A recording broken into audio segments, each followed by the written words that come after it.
All right, guys, welcome back to Hard Times. It's the same Hard Times time, same Hard Times channel. I'm your co-host, Bryce Kaminsky. We got Sam on the call, one of the other co-hosts here. And yeah, very interesting chapter here. We're into chapter 25, Science and Worthless Academia. I've got my book with me here. One thing that is really interesting about this chapter is that Stefan was really passionate about this particular topic. His mother was a teacher, still is a teacher. He was a guitar teacher, and he was also, a mentor, and he would help people learn. And, a lot of times I'll look at the schooling system, for instance,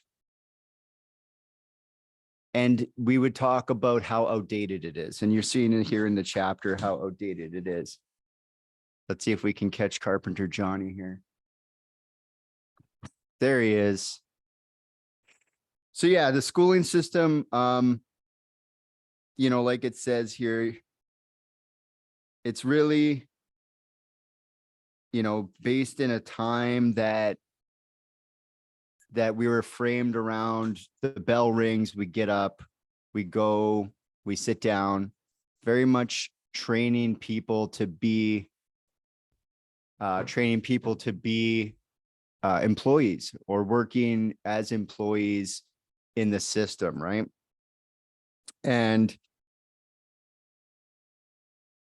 very much you see here, a lot of the framework for our schools is actually from like the 1920s and the 1940s. And so more and more, especially as the internet develops, you start to wonder, you're like, okay, does this still make sense? And I would always say, why are we memorizing the things that the internet can fetch for us right away? Math. I had this conversation with my daughter. She was talking about like, why do I need math? And we got into like a debate about whether or not you need math. But at the end of the day, the first day we had a heated conversation, but the second day after, kind of sitting on it and thinking about it, I realized we don't really need math that way anymore. We need to understand how to use it, not how to memorize it and the functions that go into doing it. Like the underlying things of advanced mathematics are becoming less and less important as these things have been put into the system, been created. A lot of the computer software that we use can, we got Craig Barker putting his hand up. What's up, Craig? Or he just accidentally put his hand up. How's it going, Bryce? How's it going, Craig Barker? How's Brandon today? Living the nightmare. I got baseball, and my kids have baseball, and there's an hour break between the two, and it's just like, watching them run around. But I have like, you were a teacher, right? I was, and so my highest math that I took in high school, because I grew up in Toronto, late 80s, all you needed was a grade 10 math. And then I joined the military, and then I got out of the military, went to university, didn't have to take a math class for my disaster degree. I got an education degree, didn't need math, and I'm like sailing. But I got a job covering for a teacher who retired over Christmas. So I only had 2 units of math to teach. And I'm like, this is awesome. Because I looked at it, it was probability. So that's just playing dice games. And another one had to do with area and structures and stuff. So I'm like, I got this. It's easy. I don't need to do anything. But then I get to the school, and I get all the packages. And this guy left trigonometry to the end. And I had no clue how to do trigonometry. So over the Christmas holiday, I learned trigonometry because I need to teach it. So we're talking, and the kid's like, Mr. Barker, why do we need to learn this? And I said, well, and I went in, told, the highest math I taught, I didn't think I'd ever need it, but now I need it now to teach it. And he goes, no, we have an app for this. And he shows me the app, and I'm like, so why are we even bothering with all this memorization with sine, cosine, tangent, and all that when it's there? But education is so rooted and holding people back that they need to create the jobs. I had students that wanted to get into nursing and they were told they needed calculus. So students kept taking calculus because they were told they needed it. But no university said that they needed to have it. And so there's students that weren't getting into nursing because they were told they needed calculus. And so they're taking pre-cal and stuff like that. And I brought up to the principal, and she was baffled, and she was, well, I don't know. And so we're figuring out the only reason why they teach pre-cal and all these advanced maths are so the teachers have a job, because every teacher in that building is an academic, and they want to force people to go to universities and stuff. It's like, no, they don't have to. They don't even have to go to college if they don't want to. They need to do what they want to do for themselves. But we herd them like sheep, and only benefiting who? The education system. So I totally understand, not wanting to buck the system, but we have to buck the system if we want to prosper as a society, because right now we're just going right into a shithole. Well, sometimes I wonder if a school that allowed children to spend 8 hours, children or teenagers, to spend 8 hours working on what they're interested in, because someone who's working on something that they're interested in is far more possessed by what they're doing than something that they're not interested in. So imagine you got to school and you spent an hour maybe in the gym and there was a few mandatories, but then you'd spend 6 hours roaming the school and going to different labs and different workshops and different, seminars and things like that. Instead of being forced down a curriculum, you'd be like in an environment where you'd be more experimenting with the subject knowledge and getting the information that you needed when you approach the problem. Like when we're working on different things, let's say in business, or when you're maybe doing something like a creative project, you would spend your time finding the solution. You go to YouTube, you go to some articles, and you would get that guidance from the teacher. The teacher wouldn't so much be there to teach the subject, but to guide children and students on how to navigate finding answers, because we've got a way bigger ability, now, especially if I look back, going to school in the 80s and 90s, there's no internet. The textbook might be 5 years old and scribbled in a bunch of times, but that's not the case anymore. And the schooling system, like how much money are the book companies going to lose out on when they stop printing these books for the universities? Like every semester is like $500 worth of books. Yeah, I it want to keeps buy going. the books ever. The content doesn't change. They just switch up a couple pictures and they'll add a new thing. But I saw Sam put in there more electives, and I actually put in a proposal years ago to the school to change how we do it. And grade 9, have your consumer math and your English and phys ed as your mandatories, and then have the rest electives. And then grade 10, you add in another compulsory course. And by the time they hit grade 12, they're going to know what they want to do, but they're also going to be there all day. Because what happens by the time a kid hits grade 12, they're there for 2 classes. They kind of half-ass show up, and they're out working, and they're not coming to school because they see this minimum wage job as the best thing ever, instead of saying, okay, fine, why don't we focus what we want to do and plan your career and have a couple different options. Either you don't go to post-secondary education, or you go to secondary education, right? Yeah, you talk about IEPs, right? IEPs are the greatest thing, but all it takes is one teacher or one parent that doesn't agree with it, because parents have a lot of influence on where they want to see their kid. If the dad's an accountant, he'd like to see his kid be an accountant, fill their shoes. So we need a revolution, and we need to get rid of the way we do it. There's no reason why, July and August should be off. And it's not because of the parents. That's because of the teachers union don't want it. I think we should go to a 6 weeks modular schedule, where for 6 weeks you focus on X, Y, and Z, say it's you start off in geography, you have everything thematic. So say we're doing, Canada's Confederation, you can gear your English language arts classes towards that on a focus, your geography, your math, everything can focus on it. And then when you move to the next unit, right, you start over, but it'd be 6 weeks of the student in the school, a week where the student's off, but the teacher preps and plans for that unit. But they don't want it because teachers would have to give up their summer holiday, right? That's not why they get into teaching. No teacher has ever said, I want to get into teaching because I want summers off, but it becomes a nice perk, right? I also know a lot of teachers get really bored in the summers, but like the education system, it's not at the teacher level, it's up at the politician level. But why is that They're though? the ones that do it. Right? The education system that we have in North America is actually from 20th century Prussia. Yeah.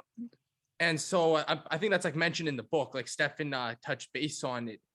Right. And so you got to think about like the 20th century, they had like all this industrialization that was happening there. They needed factory workers. And so the government, not that the government ever really cares about the people, but they wanted to create compliant, semi-trained, semi-literate individuals who were competent enough to just follow the orders that we're told to do in a production line. And this is where our education system comes from. And so once you understand this, you understand why it's not even about logic or improving the society or making, the country a better place. It's about creating the worker bees that are just as competent as they're required to be. Yeah, no, Yeah, I mean- governments don't care about the actual what's going on. They want people to be servants of the government. And how do you do it? You start off in kindergarten, stick a kid in a room for 6 hours and tell them, hey, you're not allowed to be active and burn off this energy. And you see it all the time where, a kid needs energy to burn off. Well, he has ADD or ADHD, and we'll just pump him full of drugs and have him sit there and shut up and listen. And that's not the way it should be. Yeah, it said Jordan Peterson has a great quote. He said, schools aren't meant for young boys. He said they should play to exhaustion every day. Because to have them sit there, it's interesting. There's a chart here, page 347. It shows the number of people who have degrees, diplomas or higher education by gender. They're pretty much neck and neck all the way through. The chart is pretty much solid, but you can see 1972, we've got about 15% of the population with a diploma or higher education, and compare that to 30% in 2000, and as high as, I guess it goes 27% to 33% by the year 2016, which is where the data runs out on this particular thing here. But I'm sure there's a place for degrees. I'm sure that the degrees do matter in particular things, but it says too many people have degrees today, making the supply of degrees in the job marketplace devalued. You're better off to get a practical trade such as plumbing, electrical, carpentry, metalworking, pipe fitting, etc. The cost of and this is the thing, is that it's almost as though post-secondary education has become a business in itself. It used to be relatively affordable when I went to university in like 02, 03. And even then you could see the price creep. Every semester is a few $100 more, $100 more, $100 more.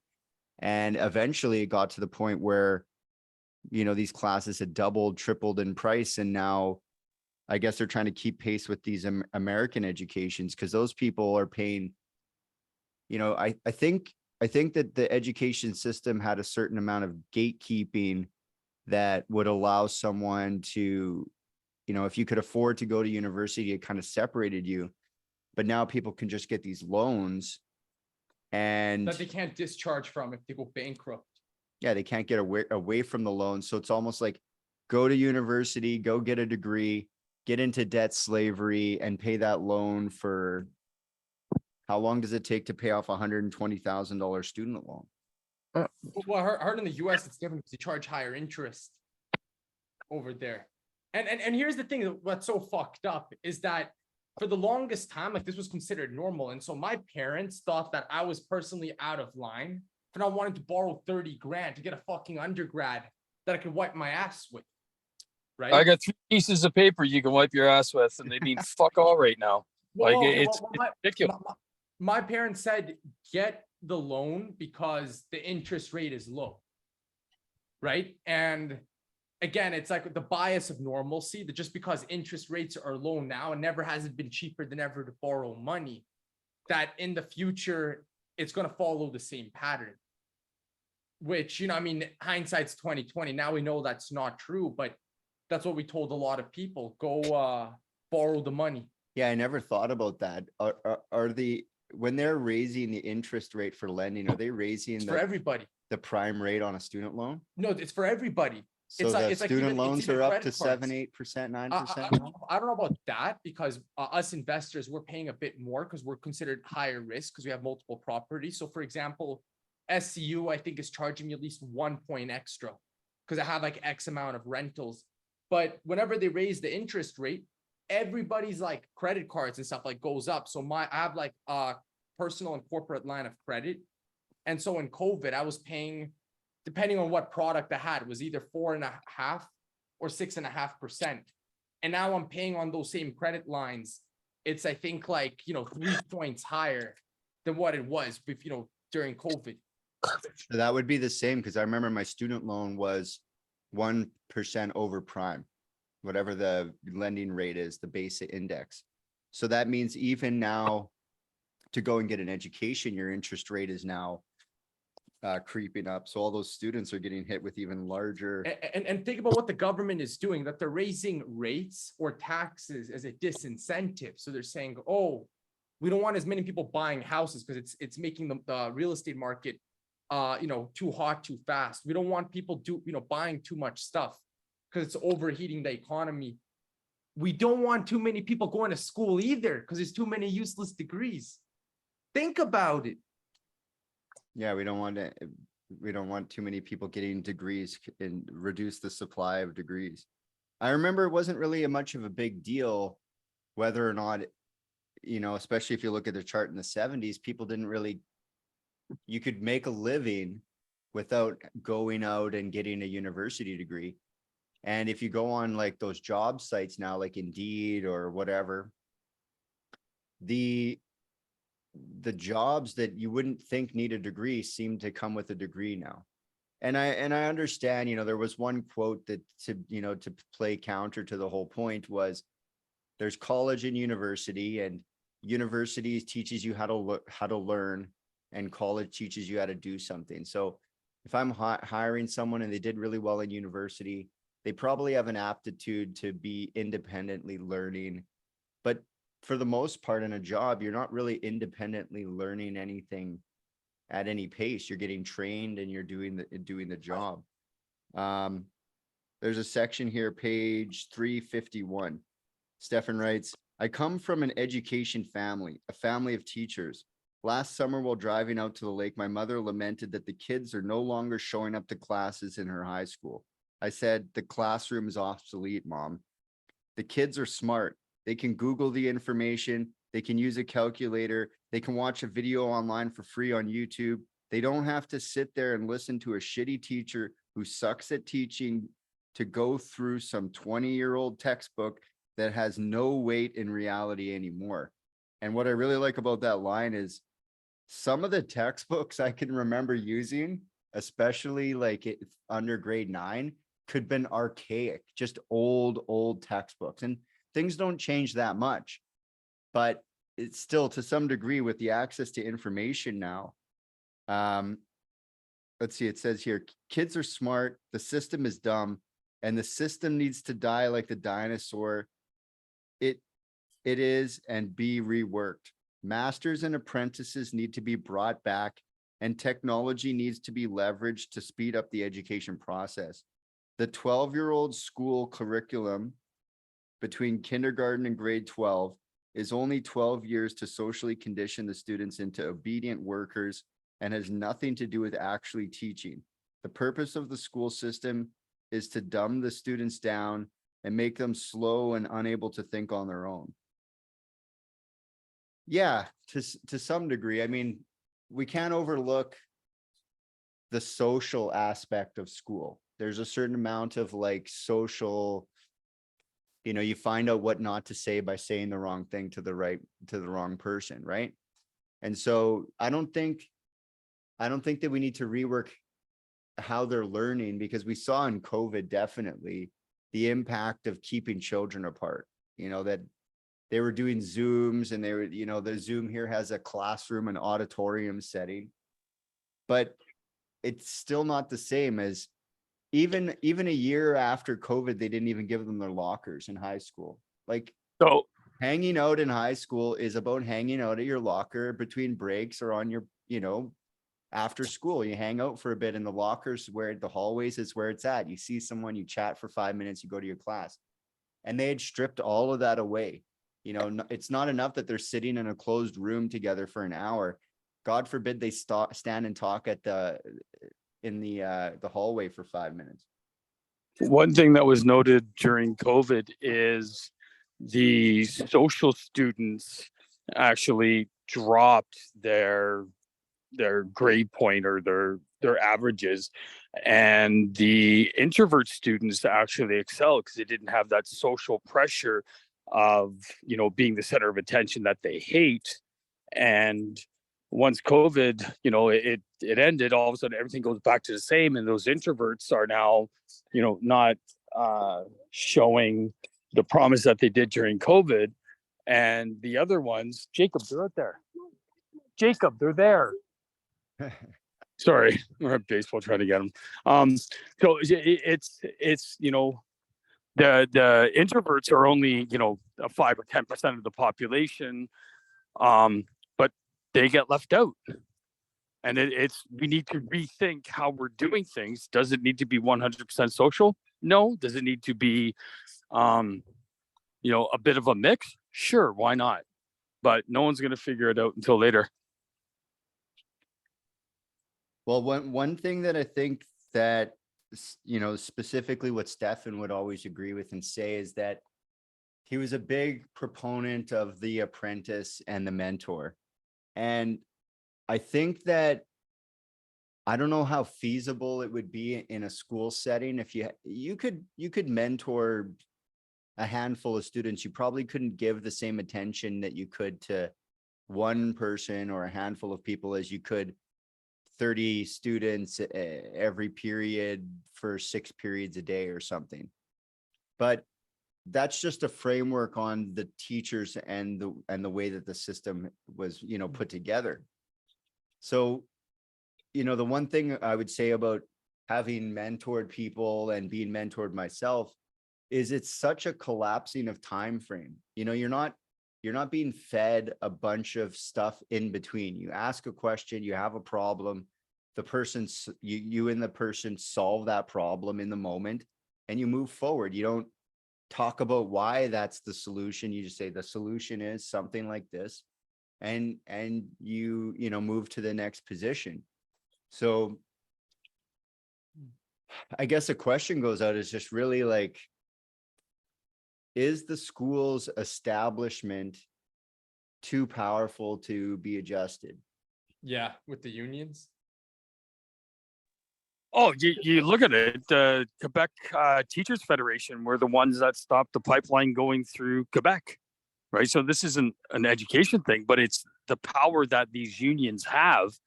They stopped a pipeline going because they have a lot of their pension funds invested in Saudi oil. So they're not going to go and have their pension funds drained because the value of oil has gone down because we got this new pipeline. So just even on that, they're way... Yeah, I don't even want to get into unions. Well, I remember being in the city of Winnipeg union, and there's a lot of value being on the other side of the union when you're part of that gang. As far as an employee for the city of Winnipeg, I was not a great one, but they couldn't touch me as part of the union. Anytime there was a major dispute, I would sit down and my union rep would come all the way down from the headquarters, and he would sit there and he'd talk to me first like a lawyer. And then I'd sit there and say nothing, and they would talk to my union rep. and then they would leave and my union rep would talk to me, and then we'd have a discussion, and they'd come back in the room, and then the union rep would talk to the team leads. Like, I never talked to the people that had this, they weren't allowed to talk to me about the problems they had with me. I was behind this like appointed lawyer from the union lawyer, my union representative. So there's a lot of power. I'd like to think, and maybe it's naive, I'd like to think that that the education system and the people that go into teaching go in to make a difference in the students' lives. Nah, they want the money. That's like I grew up in Toronto with the Toronto District School Board, and they say, oh, it's for the children, but really they want to get the money. And everybody knows. I'm going to call on that. Do you know how much teachers spend out of their own pocket to ensure that their students have, enough learning materials or arts and crafts stuff, right? I know teachers that spend upwards of $5,000-6,000 out of their own pocket, and they can't even submit it to the school to get the money back. Right? Yeah, are you talking about TDSP, or are you talking about Manitoba, like Winnipeg? I'm talking to any teacher. I know teachers in Toronto. I grew up in Toronto. I have a lot of teacher friends in Toronto. It's the same thing.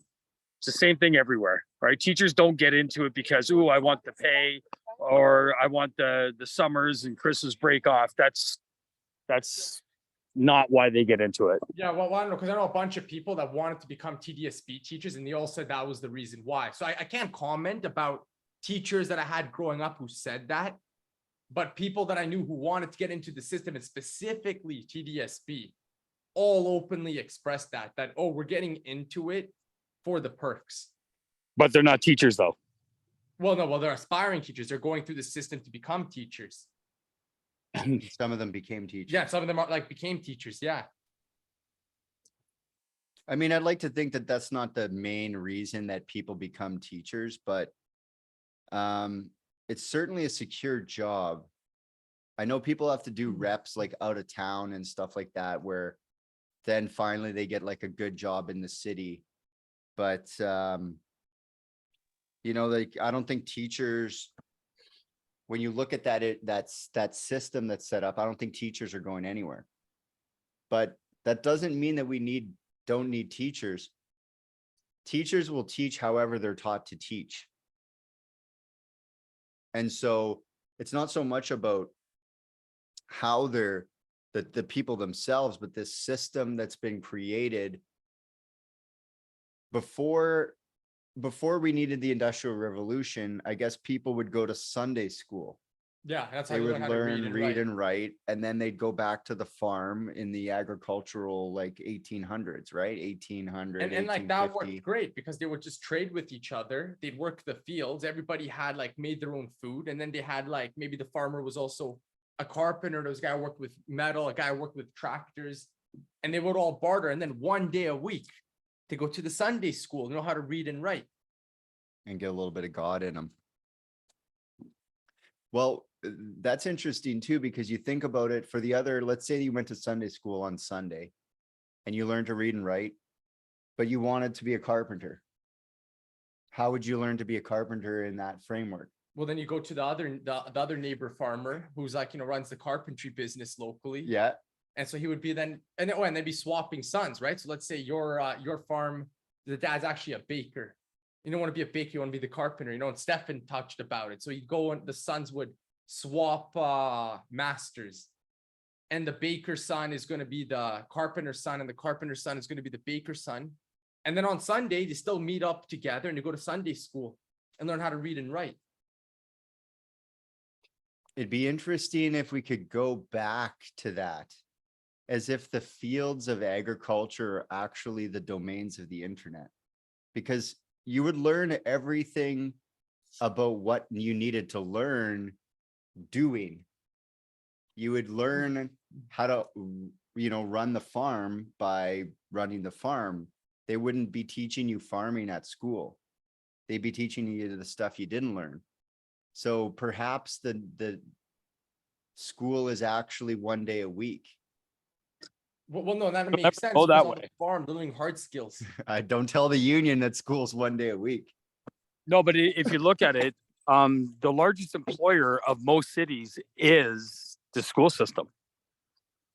right? You have like in Brandon, so there's like 30 schools, and each school has, 25 teachers and, 30 educational assistants and custodians and secretaries, and just the list goes on and on. So to get rid of those as an employment basis, you can't have your largest employer all of a sudden cut ties and have all those, those 10,000 people unemployed, right? Brandon's 50,000 people. We probably have, 4,500 that work in the school system.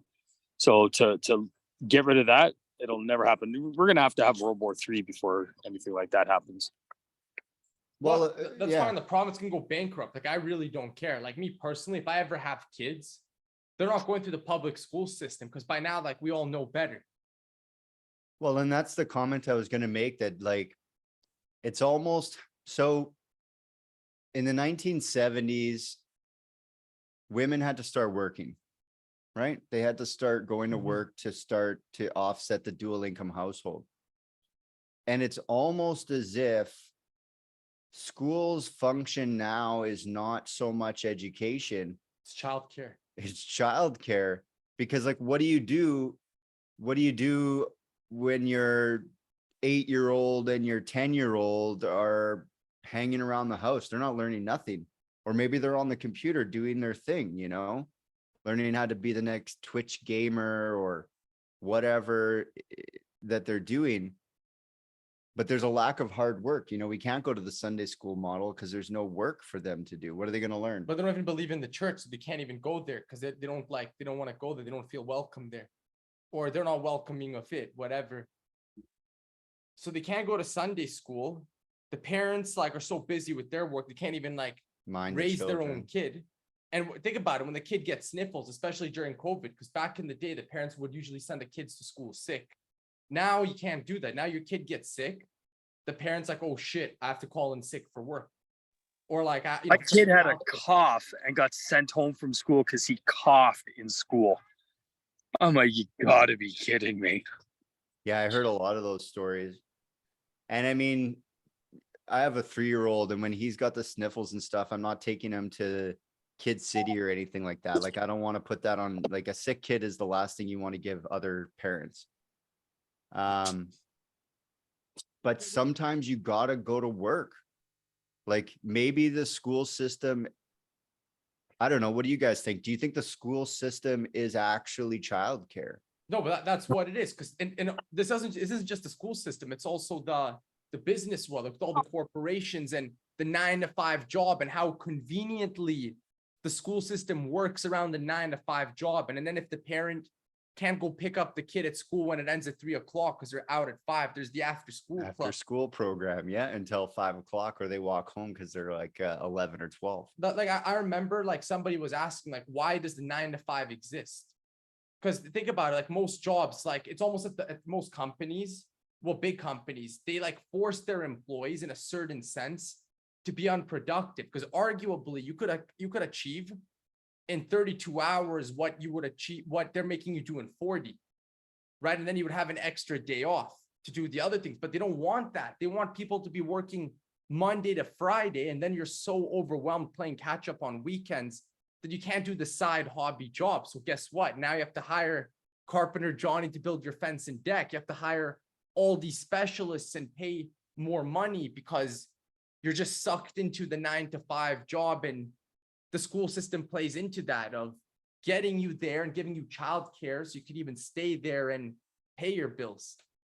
Yeah, also like we're all getting taxed on, like we're all paying for this through our taxes, which kind of sucks too. But like if we weren't using it, then we'd still be paying, at least through income taxes at least. But yeah, I don't think you get a tax break if you send your kids to private school. No, I don't know.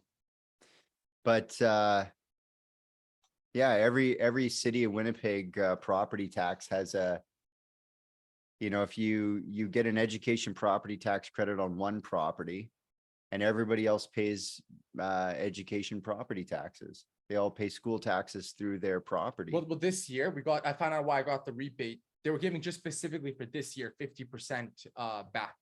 There you go. So you got a little bit back. This is interesting here. Stefan writes, page 352, he says, masters and apprentices, fathers and sons, mothers and daughters, mentors and mentees, and coaches. This is how knowledge is practically transferred throughout generations. Today, our classrooms and universities are mostly obsolete and broken. Statistics on wealth transfer and knowledge transfer from one generation to the next. Wealthy families, second generation, has a 70% chance of losing wealth. The third generation has a 90% chance of losing wealth.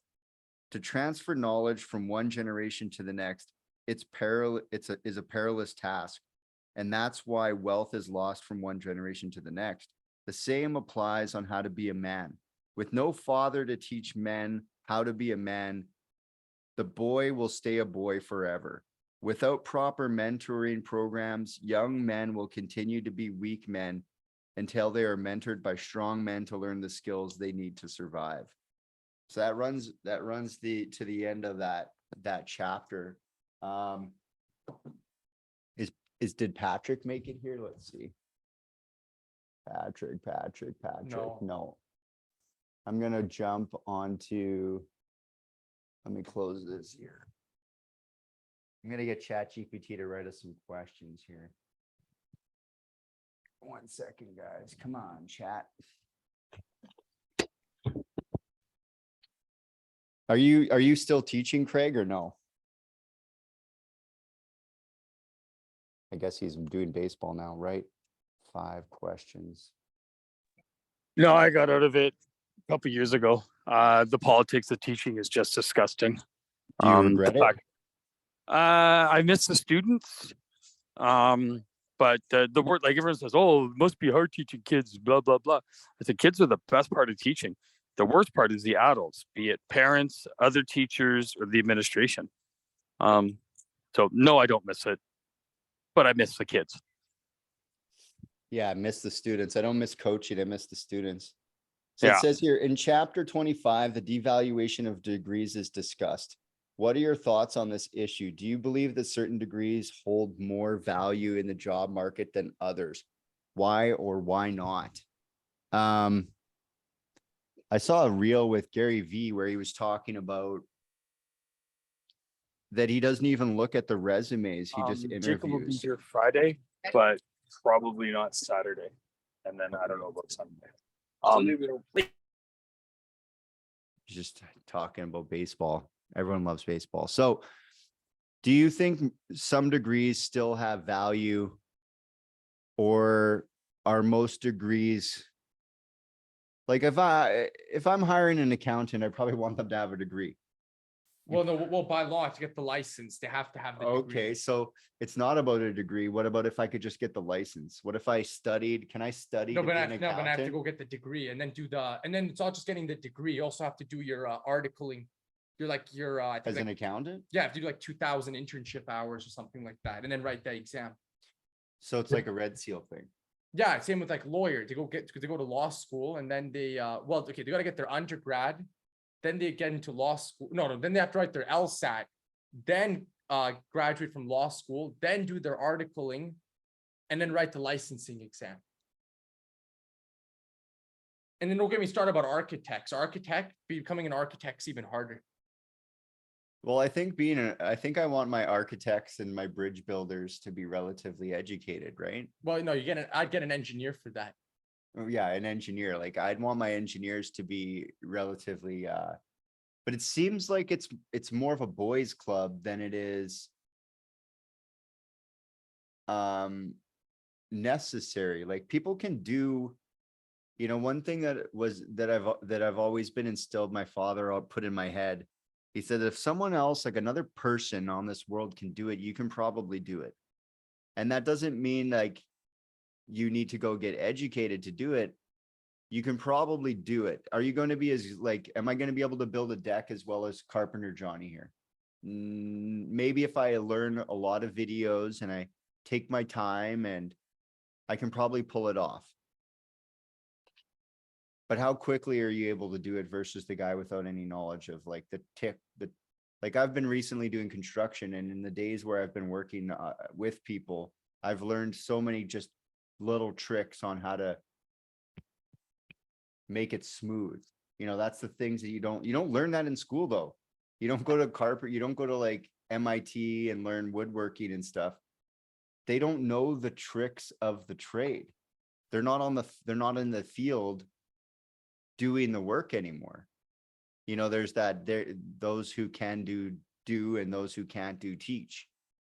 And so you wonder, specifically with like maybe trades, you say, okay, well, are they going to teach you the drywalling trick to make sure that you cut all your basement walls at 20 inches so you can cut a drywall sheet at 24 and use twice of them and only cut once?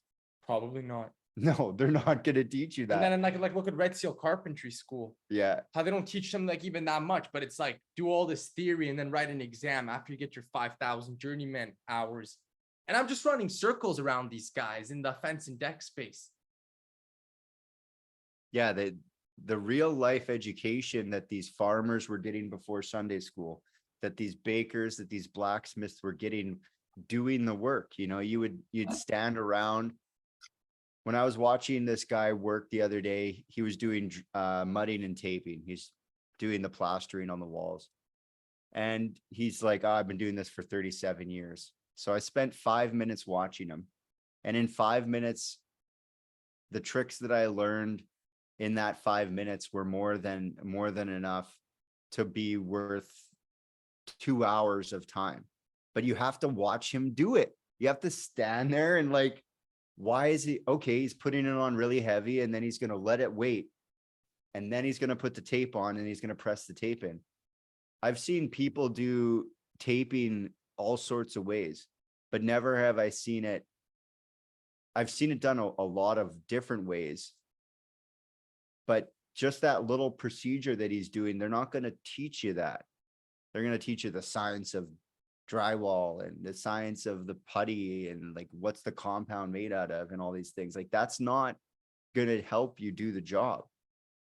There's University of Manitoba is an agricultural university. It was originally founded so people could learn agricultural sciences. There's still the original field. If you drive to the I think it's the east end of the University of Manitoba by the river. The agricultural building is still there from, I think it's 1863 or 1893 or something. And you can see the field and they're still teaching the same. People used to come in from out of town, from all the little towns all around, and finally go to agricultural school. Now, the question is like, if you were doing Sunday school, would you have any sort of prerequisites to get into agricultural school? Like, how would that even work? No, but aren't you already a farmer because you're going to Sunday school? So why would you even have to go to our agriculture school? Ag science, the business, maybe there's some business in there. No, I think it was management. more about how to increase yields. Like, My- but they're my not really grandpa- teaching like how to fix a tractor or like, oh, how to like, you got to inseminate these like cows so they keep on producing milk for you. I don't really like, do they really do that there? No cows, but Matt, go ahead. My grandpa, he was a milk farmer for many years, and he did go to U of M for an agricultural degree. And yeah, they called him like the vet of Labroquerie, wherever his town was, right? Like he was very knowledgeable in like helping cows give birth and whatnot. So But I did guess- he learn that in the school or did he learn that in the barn? I'm not sure. He died like 10 years ago, so I wouldn't be able to tell you. I have Like I'll certain- pipe in, guys. Yeah. I'm just listening in the background. I have an ag business degree. They don't teach you any of that unless you're in animal science. Even then, you don't really get any of that experience. Okay, so in that case, then he probably, learned how to do it You on his learned it on own, the farm. trial and error. Trial and error is probably the best way to learn, right? So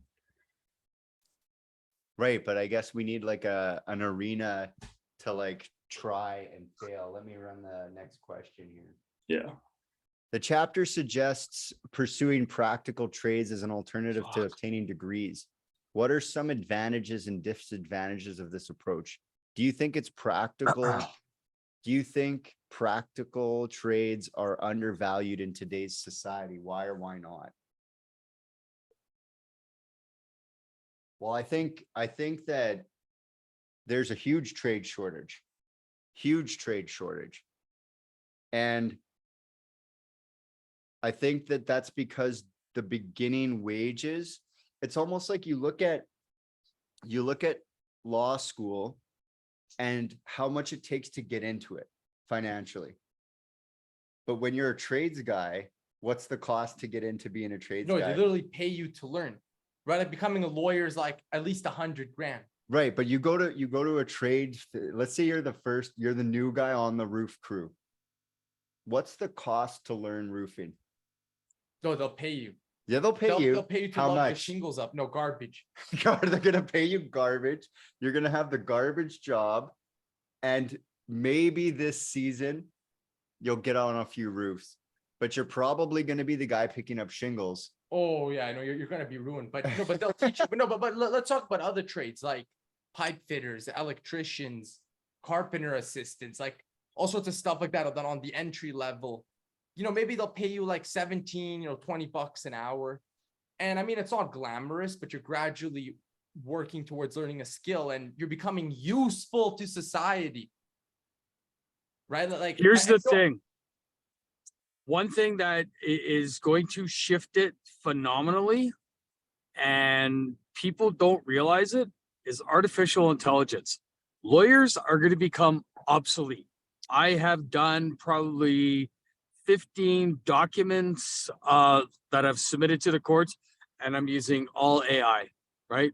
Lawyers are going to be on the way out. Reporters, the columnists, they're going to be out. All these things that the intellectuals think they have the cornerstone of the market, they're going to be gone. The only people that are going to have well-paying jobs are the ones that are using their hands. Robotics in manufacturing, yeah, that's completely different than going out and putting a deck together. A robot can't put a deck together the way a person can, right? Those Like jobs two people are showing up and screwing the thing together. Like that's just not something that, I It's mean, not the repeatable. humanoid robot is on its way. No, they're making it, but then here's the problem with that, and that's economy of scale. That okay, now we need two of them working together, right? And then each one's going to be like $250,000 start off cost. Then you're gonna have your maintenance budget that let's say is going to be 25 grand a year each, and then they're going to be working on site, maybe not as fast as the human would, but it's then unpaid labor. But maybe the customer might not like it. Oh, I can't strike a conversation with him or whatever. The robot, how are you today? Sure is hot outside. I'm sensing 37 degrees. But you got like a crazy startup cost where you can have like a couple carpenters for $30 an hour or $40 an hour or whatever, versus a robot that's going to be a $250,000 startup cost plus the maintenance fee. Yeah. Well, and then that also comes into like, let's go to the room here. How many people are actually doing a trade? Carpenter Johnny. How many other people are trading business for time, doing something for money? I've been doing it lately. I've been learning a lot, but not getting paid that much. It's hard work.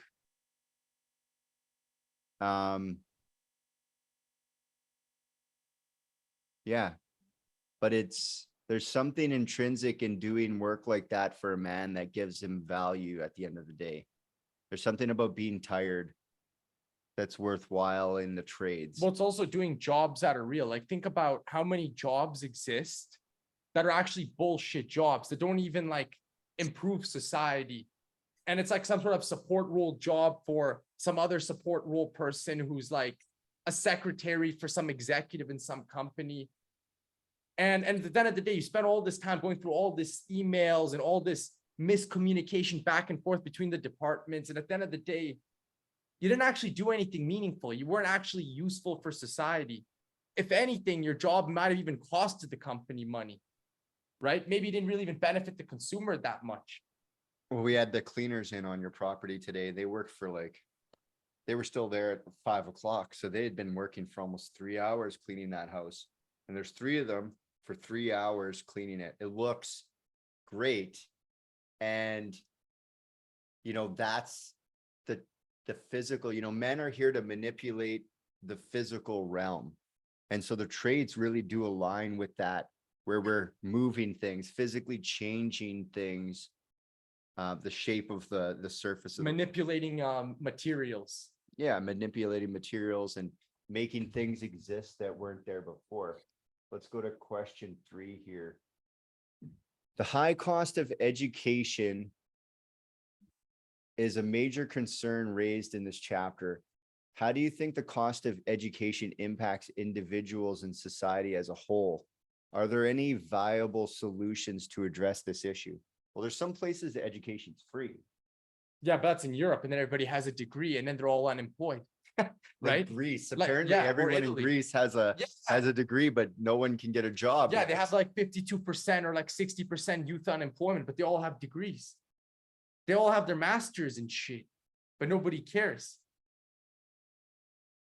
And then think about it. They're like, oh, well, then why don't they move to other countries that like have jobs that require degrees? But here's the other thing. Those other countries, especially if it's like the UK or Canada or the US, They or don't Australia, honor them. we don't honor those degrees because it's like we make all our people Go through the thing. go into debt for this degree. We're not going to go and take in people from countries where even though the education We didn't get that may money, be that good. debt, Yeah. that debt money. I remember one time I was going to the bar one night, and this is a common story.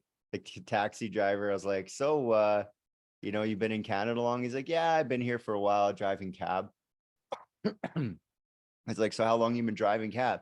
Well, I used to be a doctor where I came from, but I'm waiting to get my papers and stuff. So until then, I just drive this cab around. And I was like, okay, so there's a huge doctor and nurses shortage, and you're driving a taxi cab because of some red tape around your license.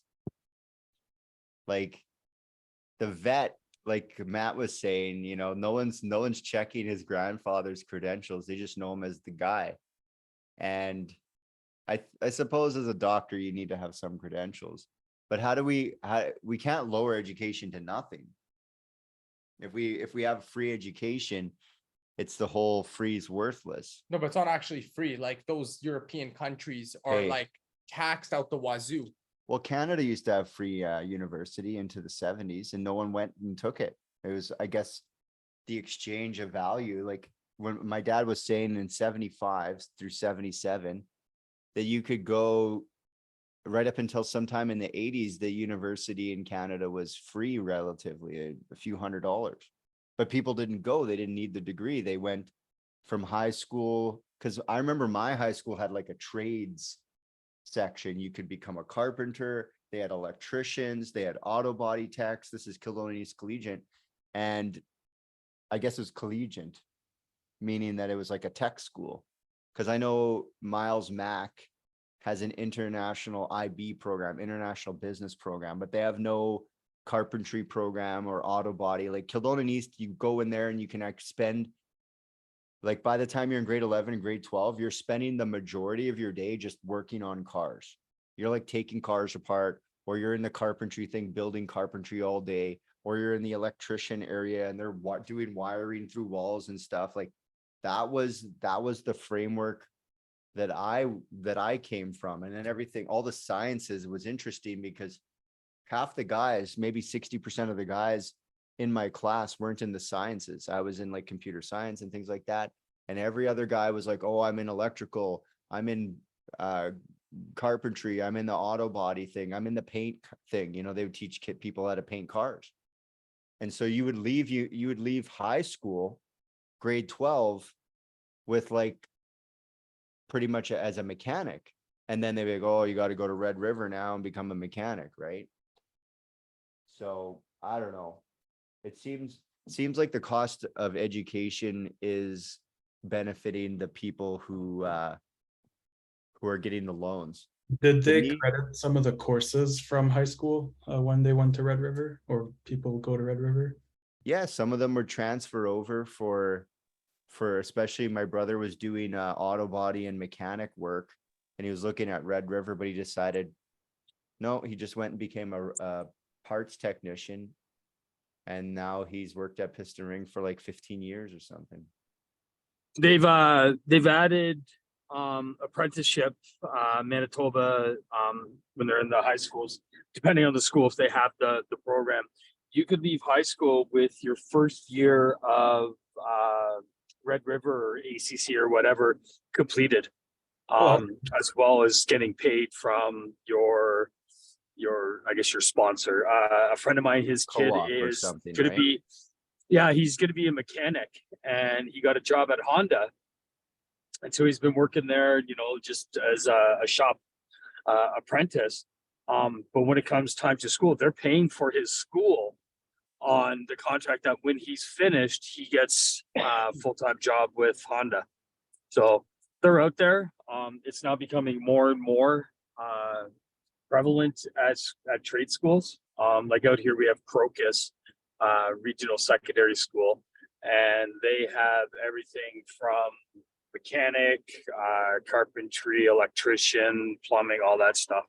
So it's becoming there is more of a push for apprenticeship programs instead of just, you know, you're done, you took a couple courses of mechanics, now go and redo all that stuff at a college level. Yeah, it's almost like college is more relevant than university is now. Oh yeah. There's no Okay. safe spaces at the colleges. Safe spaces. Yeah, no safe spaces in the carpentry section.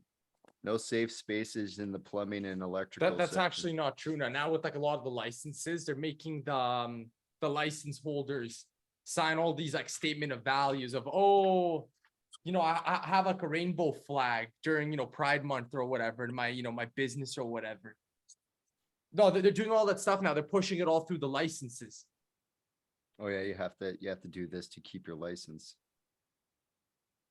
All right, so we're here at 8 o'clock. I think that was a pretty good call. We had a lot of great discussion. We're going into chapter 26. The new God, atheism, killing the sacred cows. All diseases of Christians are to be ascribed to demons. St. Augustine. I don't know what that means, but this is a thick chapter. This one runs, holy smokes. Let's see. 379. 350. So it's like 20 pages deep. Then we might have to do 2 parts on this chapter. But essentially, it's you know, turning your back on religion and what that means in the grand scheme of things. This is 20 pages, so it's going to be a real thing here. It says, from Christ on down to Edison, the men who have achieved most have been those who met with the most stubborn forms of temporary defeat. This would seem justify the conclusion that infinite intelligence has a plan or a law by which it handles men over many obstacles before giving them the privilege of leadership or opportunity to render useful service in a noteworthy fashion. Napoleon Hill. So we've got some interesting stuff in here. As always, if anybody knows someone who needs to be on the call, I'm going to be sending out the link as I did this week, and just forward it along, you know, get them in the group. If they're not in the group, let them know. Yeah, I think as men, there's probably some space for us to fight for the usefulness of the education system. You know, we tend to leave university or leave high school and not really look back on it.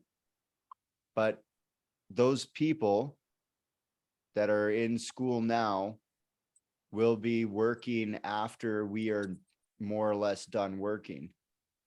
So wouldn't it be in our best interest to make sure that the next generation of men particularly are competent and see value in doing work? Yeah, probably. PTA meeting, here I come. Any final thoughts, Carpenter Johnny? Who needs a degree when you got these guns? Put those guns away.